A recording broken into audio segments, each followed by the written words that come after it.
alafu mama atakuja, Wajakoya na wale wengine. Muko tayari kukaribisha baba? Muko tayari kukaribisha baba? We now want to welcome our leader, the people's president, His Excellency Raila Amolo Odinga. Lero, lero, ni lero. Inawezekana, leo ni leo.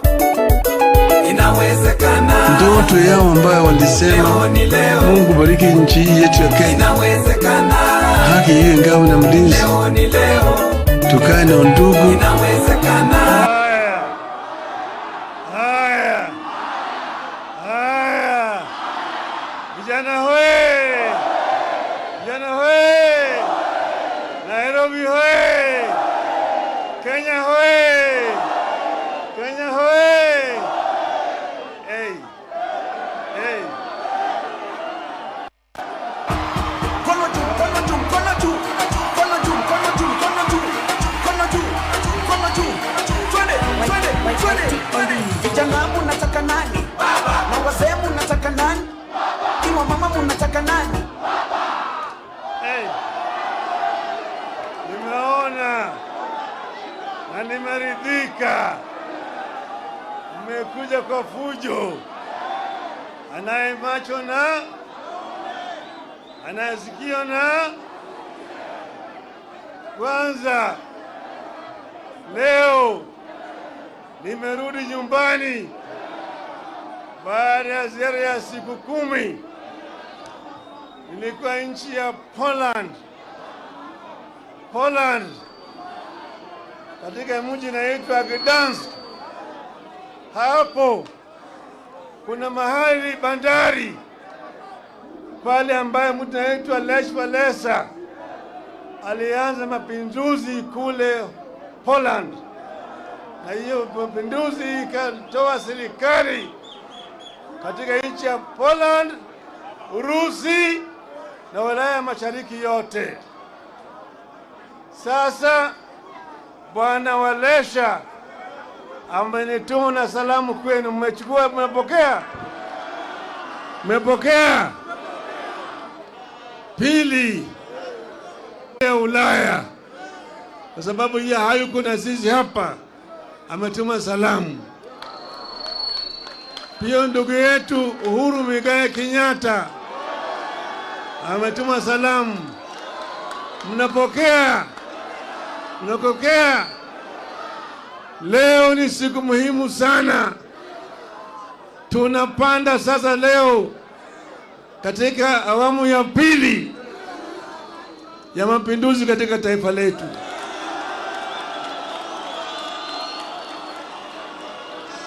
Kwa hivyo nataka mniruhusu kwanza niongee na dunia mzima, nieleze sababu gani nataka kufanya.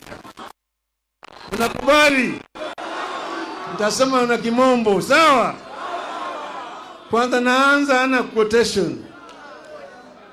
And withhold justice from the oppressed of my people, making widows their prey and robbing the fatherless. What will you do on the day of reckoning, when disaster comes from afar? To whom will you run for help?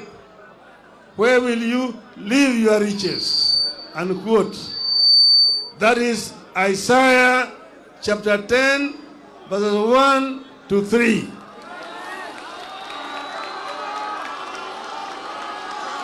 Mr. William RUTO used to love this verse. I hope he still does. Dear Kenyans, last week we were betrayed in this city at our hour of need by voting for the punitive Finance Bill 2023. Yesterday, Mr. William RUTO endorsed this betrayal by signing the Finance Bill into law. We did everything that could be done to have RUTO listen to us and avert the confrontation over taxes. We positioned the authorities and institutions. We demonstrated. We prayed in the house of worship. We begged to be heard. We sought amendments, and we pleaded with the members of parliament to stand up for us. Our petitions were thrown to the dustbin by RUTO's tyrannical hands. He slighted our pleas and violently dispersed our petitioners. Effective next week, therefore, fuel taxes rises from 8% to 16%. We will pay housing tax whether we need a house or not. The cost of basic goods, which has been weighing Kenyans down, is going up from next week again. At a time like this, silence would be a betrayal to the country. Silence would be treason. We cannot be a nation of people who, having eyes, refuse to see, and having ears, refuse to hear. We have suffered a cruel betrayal of our trust and confidence in the ability of our representatives to protect us. We must punish the traitors, and we must force a repeal of the Finance Act.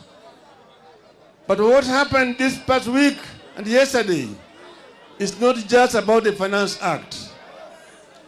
This is about the reemergence of a dictatorship under leaders who cut their teeth and honed their political skills in an infamous school of dictatorship. We all know where RUTO, Mr. William RUTO, is coming from. We all know where Rigathi Gachagua is coming from. In the run-up to the vote on the bill, more than 90% of Kenyans rejected it. Even after MPs voted in favor of the bill, polls continue to show that the majority of Kenyans did not like it. However, true to his character as a dictator, RUTO proceeded as if Kenyans had not spoken and imposed punitive taxes on us without our consent. That is contempt for the people. Democracy. Few individuals can. Last year, RUTO now thinks he can steal anything and get away with it. We have to stop RUTO, and we have to stop it. We have to do it now. We must tell RUTO in no uncertain terms that he has stolen enough for the owners to notice, and he has no more room for stealing the wishes of the people. This gathering must provide an unmistakable response to RUTO and those who think like him, that we are willing and ready to do whatever it takes to roll back dictatorship. This gathering must make it clear to RUTO and all those who are nostalgic about the dictatorship of the past that they will pay a heavy price for their unfortunate experiments. You have some bad news for Mr. RUTO. The betrayal in the city has seeped into every village in Kenya. It has united Kenyans better than any government ever would. While the betrayal has shattered our faith in government and parliament, it has strengthened our faith in ourselves and our power. Consequently, RUTO and all those who think like him are going to learn the painful way never to mess with the people's food, fuel, and freedom.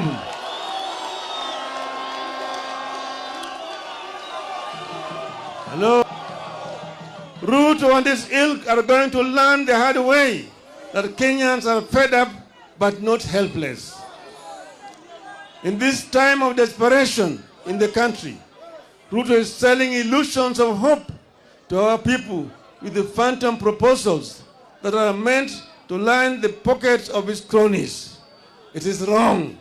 It is cruel. It is evil.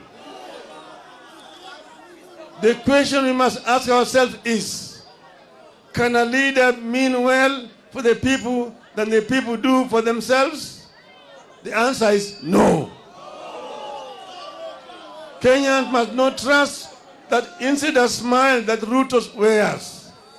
It is betrayer's kiss. If RUTO meant well, he would have listened to the people. He did not, and now we must fight. Fellow Kenyans, comrades, a regime that has so blatantly ignored and betrayed us does not deserve our delegated power. We are taking back our sovereign power. We are going to the trenches ourselves to fight for ourselves. This regime does not deserve our obedience. We have no obligation to work for the success of a regime that has no interest in our success. We are the people. Sitasimama maovu ya kitawala. Sitasimama maovu ya kitawala. Hello? There's no other option left. We must fight. We are going to fight everywhere and anywhere until the Finance Act is repealed.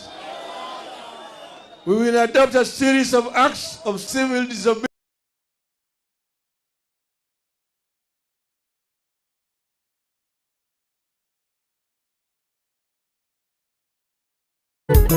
Leo ni leo. Na inawezekana. Inawezekana. Leo ni leo. Kenya mpya inawezekana. Inawezekana. Leo ni leo. Nchi ambayo kuna raha na ustawi. Inawezekana. Na inawezekana. Leo ni leo. And they are brothers and sisters keepers. Here, therefore, the people of Kenya, let us embrace tax boycotts. Let us deny RUTO the fuel. Let us deny RUTO the fuel tax by limiting consumption of petrol and diesel. One way to do this is to carpool. Let us arrange to make regular journeys in a single vehicle whenever possible. Give each other a ride. Cut down on non-essential travel. Walk instead of driving whenever possible.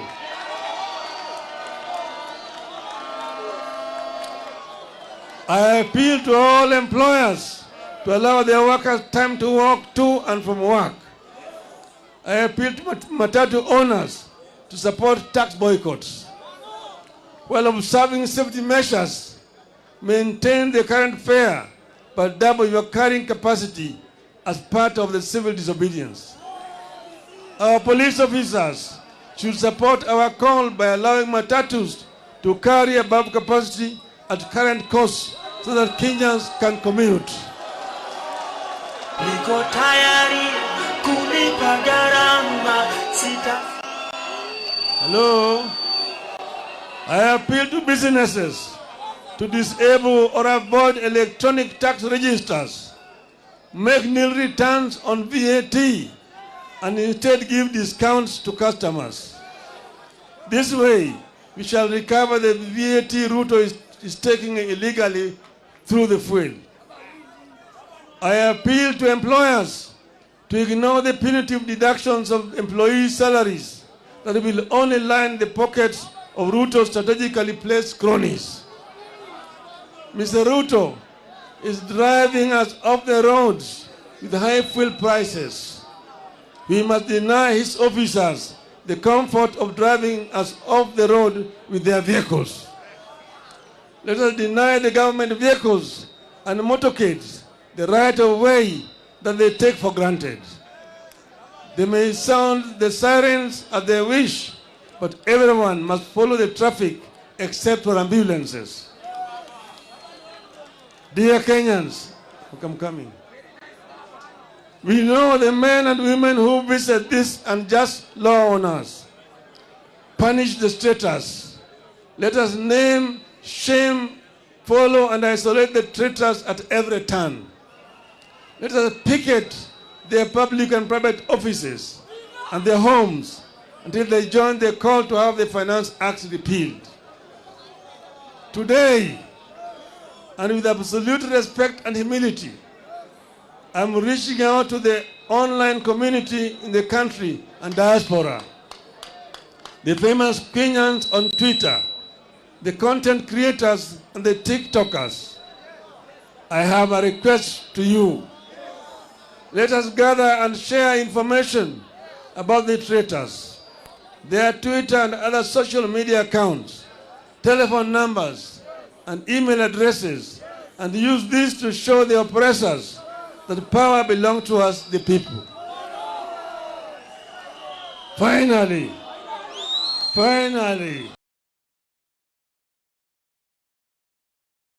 nchi yetu ya Kenya, Inawezekana, haki iwe ngao na mlinzi, leo ni leo.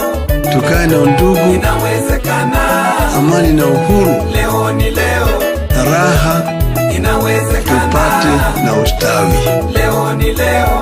na inawezekana. Inawezekana, leo ni leo. Leo ni leo. until RUTO learns to respect the people.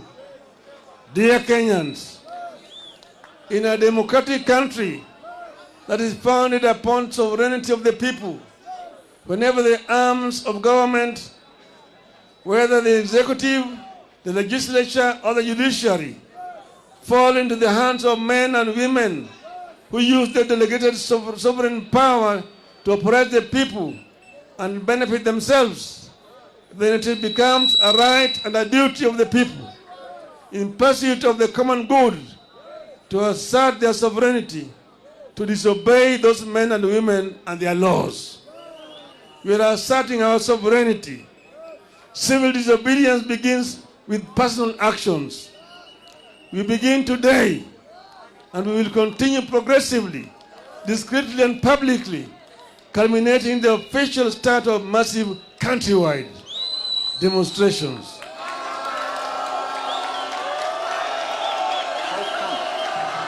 That fuel in Uganda is cheaper than fuel in Kenya. Ooh. To those who make unjust laws, to those issue oppressive decrees, let us get to work. Let us get to work. Tuanze kazi. Tuanze kazi. Tumesema hao watu wamesaliti jamii ya Kenya. Umma ya Kenya imesalitiwa na Bwana RUTO na wenzake, lakini Bwana Gachietha